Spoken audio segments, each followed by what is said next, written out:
질문에 대한 그 답이 적절할지는 모르겠지만, 당뇨가 심해지면 우리가 당뇨로 인해 가지고 치아에 관한 합병증 외에도 훨씬 더 많은 우리 인생에 어려움을 겪게 되는데, 결국 그럼 당뇨를 극복하는 것과 그 다음에 치아를 하는 것 두 가지 중에서 어느 것이 더 중요하냐를 볼 때, 어떤 경우는 당뇨를 극복하는 게 더 중요할 수도 있거든요. 그럼 당뇨 환자들은 혈당 조절이 잘 되지 않는 거고, 그렇게 됐을 때 그 정제된 탄수화물 섭취가 늘어난다면 당뇨 더욱 악화되거든요. 그래서 당뇨 환자들은 사실은 음식을 꼭꼭 잘 씹어 먹는 게 정말 중요합니다.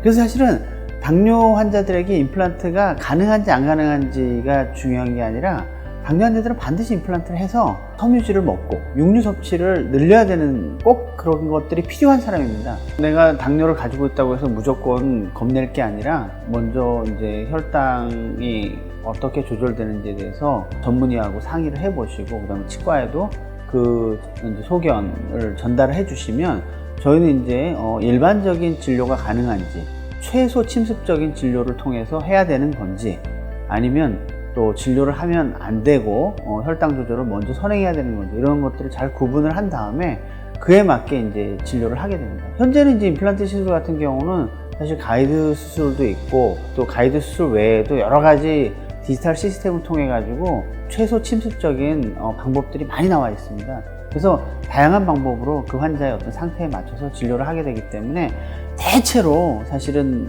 아주 위중한 당뇨 환자 이외에는 진료가 거의 가능합니다. 당뇨 환자들은 본인이 이제 당뇨를 오래 겪으면서, 사실 당뇨가 만성 소모성 질환이고, 그 다음에 상처에 말초혈관 같은 것들이 이제 기능이 자꾸 떨어지기 때문에 상처가 났을 때 잘 아물질 않습니다. 그래서 이제 임플란트 그 진료 과정은 어쨌든 수술 과정이기 때문에, 수술 후에 일어날 수 있는 어떤 부작용, 그 다음에 이제 수술 후에 뭐 출혈이라든지, 그 다음에 상처가 아물지 않을까, 이런 두려움들을 많이 가지고 있는 거죠. 저희는 이제 그 당뇨 전문 내과하고 협업을 통해 가지고, 일단 당뇨 진료에 대해서 잘 알고 있는 치과 의사들과 내과 의사들이 협업해서 진료를 하는 것들이 첫 번째고요.